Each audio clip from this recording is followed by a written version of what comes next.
Welcome to Brighton Academy. Brighton Academy में आपका बहुत बहुत स्वागत है। आज का हमारा टॉपिक है आर्थिक समस्या क्या है एवं आर्थिक समस्या के उत्पन्न होने के कारण। तो ये दो चीज़ें हम लोग आज देखेंगे, आर्थिक समस्या और उसके उत्पन्न होने के कारण। ठीक है बच्चों, बढ़ते हैं आगे। तो सबसे पहले हम लोग आर्थिक समस्या क्या है इसे समझते हैं। आर्थिक समस्या मूल रूप से चुनाव की समस्या है। मतलब चुनाव की समस्या को ही क्या कहते हैं, आर्थिक समस्या कहते हैं। अब वो कैसे, क्योंकि किस वस्तु को हमें चुनना है और किस वस्तु से हम लोग किसी दूसरे वस्तु का उत्पादन करना है, यही समस्या क्या कहलाती है, आर्थिक समस्या कहलाती है। एक बार फिर से बच्चों, चुनाव की समस्या क्या मतलब क्या हो गया कि हमारे पास वस्तुएं तो अनेक हैं, उनमें से कौन सी वस्तु को हम लोग क्या करें, चुने, या कौन सी वस्तु को सेलेक्ट करें, या हम लोग बोलेंगे हमारे पास उत्पादन के भी बहुत सारे साधन हैं, उनमें से कौन सी वस्तु का उत्पादन करें। इस प्रकार की जो समस्या होती है उसे ही हम लोग क्या कहते हैं, आर्थिक समस्या कहते हैं। ठीक है, तो इसको हम लोग आगे पढ़ते हैं। जो संसाधनों की सीमितता के कारण से उत्पन्न होती है। ठीक है, क्योंकि हमारे पास साधन क्या है, सीमित है, और उन सीमित साधनों से ही हमें क्या करना रहता है, उन सीमित साधनों में से ही चुनाव करके किसी वस्तु का उत्पादन करते हैं, या उन्हीं सीमित साधनों में से ही किसी वस्तु का चुन कर हम लोग क्या करते हैं, अपने इस्तेमाल में लाते हैं। ठीक है, तो आगे बढ़ते बच्चों। हमारी आवश्यकताएं असीमित है, पर उन आवश्यकताओं को पूरा करने के लिए जो संसाधन है वो सीमित है।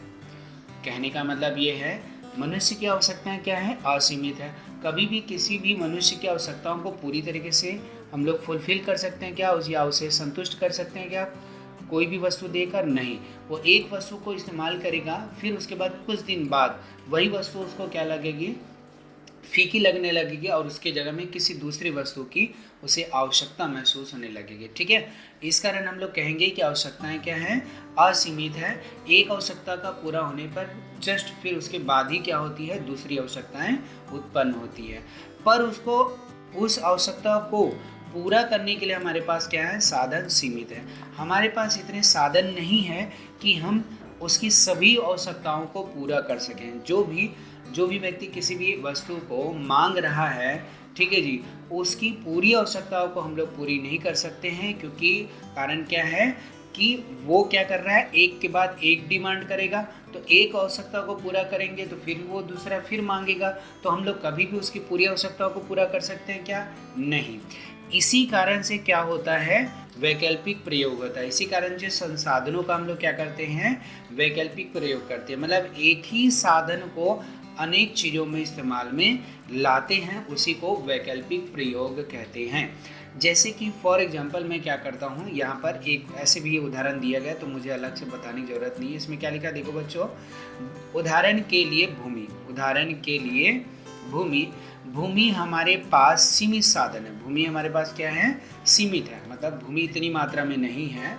ठीक है जी, उसी को कहा जा रहा है सीमित है, जिनके विभिन्न उपयोग करते हैं। उसी सीमित साधन अर्थात भूमि का ही हम लोग क्या करते हैं, विभिन्न उपयोग करते हैं। क्या उपयोग में लाते हैं, घर बनाने के लिए, कारखाना बनाने के लिए, या हॉस्पिटल खोलने के लिए, या स्कूल बनाने के लिए।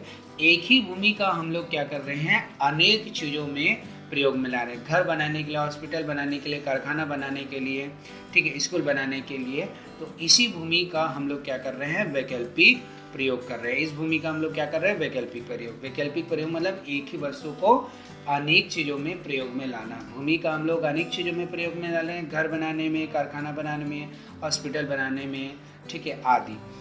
तो इसी को वैकल्पिक प्रयोग करते हैं। ठीक है बच्चों, जिसके फलस्वरूप क्या बनती है, चयन की समस्या उत्पन्न होती है। चयन की समस्या फिर इसके फलस्वरूप कैसे उत्पन्न होती है, क्योंकि उसी भूमि में अब हमारे पास कन्फ्यूजन हो गया कि घर बनाएं, कारखाना बनाएं, अस्पताल बनाएं, ठीक है जी, कि स्कूल बनाएं। ये हमें चयन करना है या चुनना है। तो इसी चुनाव या चयन की समस्या को ही क्या कहते हैं, आर्थिक समस्या कहते हैं। अर्थात यही क्या करता है, आर्थिक समस्या को क्या करती है, जन्म देती है। आर्थिक समस्या को क्या करती है बच्चों, जन्म देती है। ठीक है, तो समझ में आ गया होगा बच्चों। तो आप प्लीज़ मेरे चैनल को सब्सक्राइब कर लीजिए और बेल आइकन को प्रेस कर दीजिए। आगे बढ़ते हैं। आर्थिक समस्या के उत्पन्न होने के कारण। आर्थिक समस्या किन किन कारणों से उत्पन्न होती है? हमने देखा कि आर्थिक समस्या के उत्पन्न होने के पीछे मूलतः कारण क्या क्या हैं। उसमें से हमने एक चीज़ के बारे में बात किया कि चुनाव की समस्या। चुनाव की समस्या ही मूलतः कारण है आर्थिक समस्या के उत्पन्न होने में।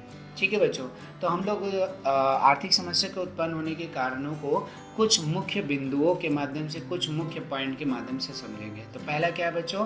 मानवीय आवश्यकताएं असीमित है। मानव की आवश्यकताएं क्या हैं? असीमित है। कैसे बच्चों? आगे देखते हैं। मानवीय आवश्यकताएं असीमित है। एक आवश्यकता के संतुष्ट हो जाने के बाद तुरंत ही नई आवश्यकता क्या हो जाती है? उत्पन्न हो जाती है। एक आवश्यकता जैसे ही फुलफिल होगी, किसी भी व्यक्ति की एक आवश्यकता, जैसे उसको बाइक चाहिए, बाइक देने के बाद से वो क्या हो जाएगा जी? वो संतुष्ट हो जाएगा, ऐसे हम लोग नहीं कर सकते। उसको फिर नई आवश्यकता उत्पन्न हो जाती है। मतलब उसे किसी और दूसरे बाइक को देख लिए तो फिर वो बाइक अब चाहिए उसको। समझ में आ रही बात? तो एक आवश्यकता के संतुष्ट हो जाने के बाद तुरंत ही दूसरी आवश्यकता क्या हो जाती है? जन्म ले लेती है। जैसे एक इच्छा पूर्ण होती है, एक इच्छा पूर्ण होती है और एक अन्य इच्छा जन्म ले लेती है। यदि इच्छाएं सीमित होती तो एक समय ऐसा आता जब मनुष्य की सभी इच्छाएं क्या हो जाती? पूर्ण हो जाती। ठीक है जी। कहने का मतलब ये है, अगर मनुष्य की इच्छाएं सीमित होती, मतलब उसे बहुत सारी वस्तुएं नहीं चाहिए, केवल एक वस्तु से या कुछ ही वस्तु से वो अगर संतुष्ट हो जाए तो मनुष्य की सभी इच्छाएं पूर्ण की जा सकती थी। परंतु ऐसा नहीं है, क्योंकि इच्छाओं को कोई अंत नहीं होता। इच्छाओं का कोई अंत नहीं होता, परंतु सभी इच्छाएं एक समान तीव्र नहीं होती। ठीक है जी। मतलब इच्छाएं भी क्या होती है जी? एक समान तीव्रता नहीं होती। मतलब तीव्रता मतलब कहने का मतलब जैसे कि आपसे कोई पूछे कि आपको बाइक चाहिए कि कंप्यूटर चाहिए, तो आप क्या बोलोगे? मेरे लिए, मैं ऑफिस आना जाना करता हूँ, इसका मतलब मेरे लिए इच्छा की तीव्रता किसके लिए ज़्यादा होगी जी? इच्छा की तीव्रता मेरे लिए बाइक में होगी। तो मैं क्या करूँगा? उसी आवश्यकताओं को पूरा करूँगा। ठीक है बच्चों, तो आगे क्या दिया गया है? कुछ इच्छाएं अधिक तीव्र होती हैं और कुछ क्या होती? कम होती। जैसे कि मैंने बताया अभी कंप्यूटर और बाइक का उदाहरण दिया, तो कौन अधिक तीव्र है? किसकी इच्छा अधिक तीव्र है जी? किसके प्रति आपकी इच्छा तीव्र है? किसकी आवश्यकता आपके लिए ज़्यादा है? तो वो है आपका बाइक। ठीक है, तो आवश्यकताओं की तीव्रता में भी अंतर होता है। ये तो मैंने आपको इस उदाहरण के माध्यम से समझा ही दिया। ठीक है बच्चों, तो कहने का मतलब इस पॉइंट के माध्यम से मनुष्य की आवश्यकताएं क्या है बच्चों? सीमित है, क्योंकि एक आवश्यकता के पूर्ण होने पर जस्ट दूसरी आवश्यकताएं उत्पन्न हो जाती है। अगर सभी इच्छाएं उसकी क्या हो जाए जी? जो इच्छाएं हैं वो अगर सीमित होती तो क्या होता? उसकी इच्छाओं को पूर्ण किया जा सकता है, परंतु ऐसा कुछ नहीं है। इसी कारण से क्या करता है मनुष्य? अपनी इच्छाओं की तीव्रता के आधार पर क्या करता है? वस्तुओं को उपयोग में लाता है। ठीक है बच्चों। सेकंड नंबर, सीमित संसाधन, जिसको इंग्लिश में कहेंगे लिमिटेड सोर्सेज। आवश्यकताओं को संतुष्ट करने के साधन क्या हैं? सीमित है। हम लोग सभी लोग जानते हैं कि सभी आवश्यकताएं पूरी नहीं की जा सकता, क्योंकि हमारे पास जो साधन है, मतलब जो वस्तुएं हैं, अर्थात जो प्रकृति में जो हमें वस्तु मिलती है या मानव द्वारा जो भी वस्तुएं बनाई जाती हैं, वो सारी वस्तुएं भी अगर मिल जाए तो भी हमारी पूरी इच्छाओं को पूरा नहीं कर सकता है। इसी कारण से हम लोग कहते हैं कि साधन क्या है? सीमित है। किसी विशेष आवश्यकता को संतुष्ट करने के लिए साधनों की बहुलता हो सकती है। मतलब कहने का मतलब है किसी विशेष आवश्यकता को संतुष्ट करने के लिए हमारे पास साधन तो पर्याप्त हैं, परंतु सभी आवश्यकताओं को फुलफिल करने के लिए हमारे पास साधन क्या है? स्वअल्प है, मतलब कम है। सभी साधनों को पूरी करने के लिए हमारे पास साधन नहीं है। सभी आवश्यकताओं को पूरा करने के लिए हमारे पास साधन नहीं है। कुछ एक विशेष वस्तु अगर हमें चाहिए तो उसके लिए हमारे पास साधन है, उसकी हम लोग पूर्ति कर सकते हैं।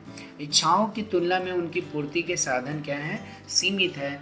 यह बात एक व्यक्ति के लिए भी सत्य है तो एक संपूर्ण अर्थव्यवस्था के लिए भी है। कहने का मतलब ये है बच्चों कि इच्छाओं की तुलना में उनकी पूर्ति के साधन क्या है? सीमित है। देखो यहाँ पर क्या लिखा है? इच्छाओं की तुलना में उनकी पूर्ति के साधन सीमित है। इसी कारण से क्या हो रहा है बच्चों? हम लोग की जो इच्छाएं हैं, हम लोग की इच्छा बहुत है, मतलब आवश्यकता बहुत ज़्यादा है, बाकी हमें वो वस्तु हमें मिल सकती है क्या? नहीं मिल सकती, क्योंकि हमारे पास साधन अर्थात पैसा सीमित, हमारे पास पैसा इतना नहीं है कि हम लोग अपनी सारी संपूर्ण आवश्यकताओं को पूरा कर सकें। ठीक है बच्चों, तो इसी कारण से कहते हैं कि संसाधन या संसाधन क्या है, सीमित है, बाकी आवश्यकताएं हमारी क्या है, असीमित है। ठीक है बच्चों, और लास्ट में एक चीज़ और इसका दिया गया है, इसके बारे में देख सकते हैं आप लोग, मांग पूर्ति की तुलना में अधिक है। ठीक है जी, इसी कारण से हम लोग कहेंगे कि साधन क्या है, सीमित है। ठीक है, हमारी जितनी मांग है, मतलब हमारी जितनी डिमांड है, उतनी वस्तु हमें पूर्ति हो पाती है क्या, नहीं हो पाती है। इसी के कारण से क्या हो रही है, आर्थिक समस्या उत्पन्न हो रही है।